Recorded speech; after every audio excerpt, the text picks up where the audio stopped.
નમસ્કાર મિત્રો, ધોરણ 11 વિષય રાજ્યશાસ્ત્ર કુલગુણ 80 વાર્ષિક પરીક્ષા 2025 માટે સેક્શન એ અને સેક્શન બીના વિડીયો ઓલરેડી અપલોડ કરી ચૂક્યા છીએ। જે જોવાના બાકી હોય તો અત્યારે જોઈ લેજો। ત્યાર પછી આજે આપણે જોઈશું સેક્શન સી, જેમના 20 ગુણ રહેશે।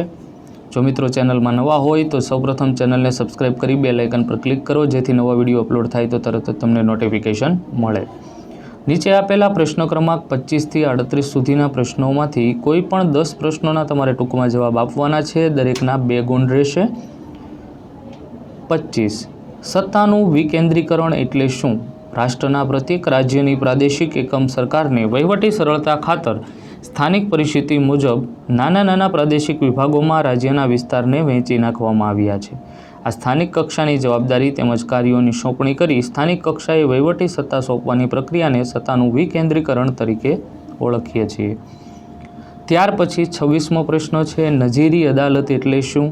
તો સર્વોચ્ચ અદાલત કોર્ટ ઓફ રેકર્ડ્સ એટલે કે નજીરી અદાલત ગણાય છે।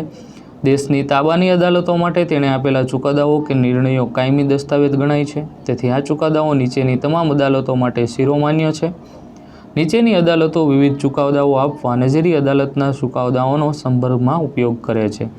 જો મિત્રો વિડીયો પસંદ આવતો હોય તો વધુમાં વધુ વિદ્યાર્થી મિત્રો સુધી શેર કરવાનું ભૂલતા નહીં।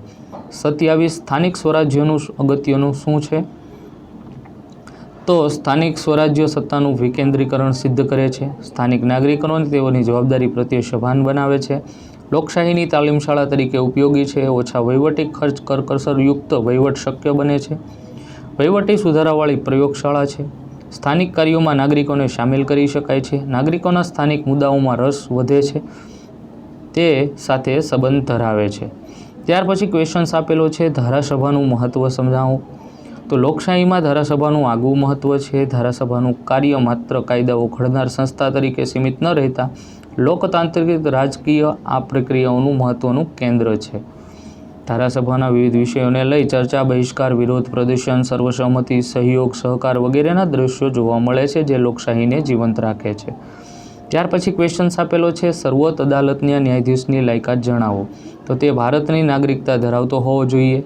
તેઓએ દેશની કોઈપણ વડી અદાલતમાં ઓછામાં ઓછા 5 વર્ષ સુધી ન્યાયાધીશ તરીકે સેવા આપેલી હોવી જોઈએ। દેશની વડી અદાલતમાં ઓછામાં ઓછા 10 વર્ષ સુધી વકીલાતની પ્રેક્ટિસ કરવી હોવી જોઈએ। રાષ્ટ્રપતિના મતે તે પારંગત ધારાશાસ્ત્રી હોવા જોઈએ અને સર્વોચ્ચ અદાલતના ન્યાયાધીશ તરીકે સેવા આપનારની ઉંમર 65 વર્ષથી વધુ ન હોવી જોઈએ।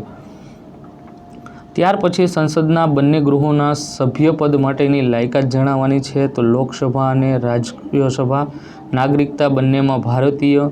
લોકસભામાં ઉંમર 25 કે તેથી વધુ હોવી જોઈએ અને રાજ્યસભામાં 30 કે તેથી વધુ હોવી જોઈએ।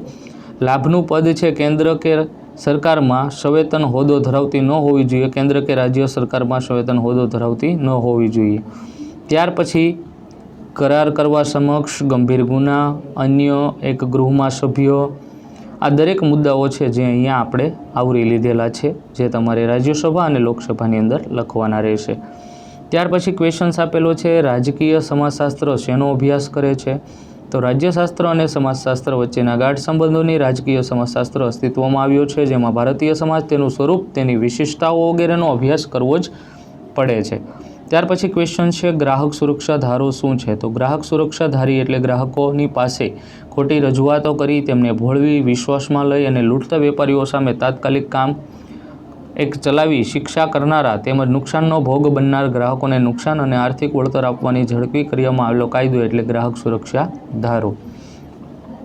ત્યાર પછી પ્રશ્ન આપેલો છે, આધુનિક સમયના સંદર્ભમાં રાજ્યનો ખ્યાલ સ્પષ્ટ કરો। તો 19મી સદીના ઉત્તરાર્ધમાં રાજ્ય શાસનનો એક સ્વતંત્ર વિદ્યાશાખ તરીકે વ્યવસ્થિત અભ્યાસ શરૂ થયો। 20મી સદીમાં અમેરિકાની વિવિધ યુનિવર્સિટીમાં અભ્યાસક્રમમાં રાજ્ય શાસનનો સમાવેશ કરાયો। આ અભ્યાસમાં અત્યાર સુધી રાજ્ય અને તેના આનુષંગિક બાબતોનો અભ્યાસ મોટાભાગે આદર્શલક્ષી અભિગમમાંથી કરવામાં આવતો હતો। ત્યાર પછી ક્વેશ્ચન્સ આપેલો છે, કાનૂની સેવા સત્તામંડળ શું છે? તો ભારતીય બંધારણમાં નાગરિકોને સમાન ન્યાય અને મફત કાનૂની સહાય મળે તેવી જોગવાઈ છે। દેશના ગરીબ વર્ગ કે અન્ય કોઈ અસમર્થના કારણે ભારતનો કોઈપણ નાગરિક ન્યાય મેળવવાથી તક વંચિત ન રહી જાય તે માટે લોક અદાલતનું આયોજન કરવું પડે છે। આ માટે કાનૂની સેવા સત્તામંડળ જરૂરી બને છે। ત્યાર પછી ક્વેશ્ચન્સ આપેલો છે વિકેન્દ્રીકરણ એટલે શું? તો નિમ્ન સપાટીએ સત્તાની ચોપણી કરી, કાર્ય વિભાજન કરી, નિર્ણય પ્રક્રિયામાં તેઓને સામેલ કરવાની પ્રક્રિયા એટલે વિકેન્દ્રીકરણ. 36મો ક્વેશ્ચન છે રાજ્યશાસ્ત્રનો અભ્યાસ દરેક નાગરિકે શા માટે કરવો જોઈએ? 37મો પ્રશ્ન છે ભારતના ઉપરાષ્ટ્રપદ પદ માટેની લાયકાતો જણાવો. તો વ્યક્તિ ભારતનો જ નાગરિક હોવો જોઈએ, તે 35 કે તેથી વધુ ઉંમર ધરાવવા હોવો જોઈએ, રાજ્યસભાના સભ્યપદ ધારણ કરવા માટેની તમામ લાયકાતો ધરાવતો હોવો જોઈએ, કેન્દ્ર કે રાજ્ય સરકારમાં કોઈપણ પ્રકારનો સવેતન હોદ્દો ધરાવતી ન હોવી જોઈએ. ત્યાર પછી લાસ્ટ ક્વેશ્ચન આપેલો છે આપણને નારી અદાલતો અંગે જાણકારી આપો. તો નારી અદાલત સમાજની મહિલાઓને ન્યાયની પ્રક્રિયામાં જોડવા માટે, મહિલાઓને મહિલા દ્વારા તટસ્થ ન્યાય મળે, ઓછા સમયમાં ન્યાય મળે એ માટેની એક બિનઔપચારિક વ્યવસ્થા છે. ગુજરાત સરકાર નારી અદાલતો સ્થાપવાની પહેલ કરી છે. અત્યાર સુધી ગુજરાતમાં આજે 144 નારી અદાલતો કાર્યરત છે. આવા જ દરેક સેક્શનના દરેક સબ્જેક્ટના વિડીયો એક પછી એક આપણી યુટ્યુબ ચેનલની અંદર અપલોડ થતા રહેશે. જોવાનું ચૂકતા નહીં. નવા વિડીયો માટે થોડી વેઇટ કરો, લાઇક કરો, કોમેન્ટ કરો, શેર કરો. Thank you.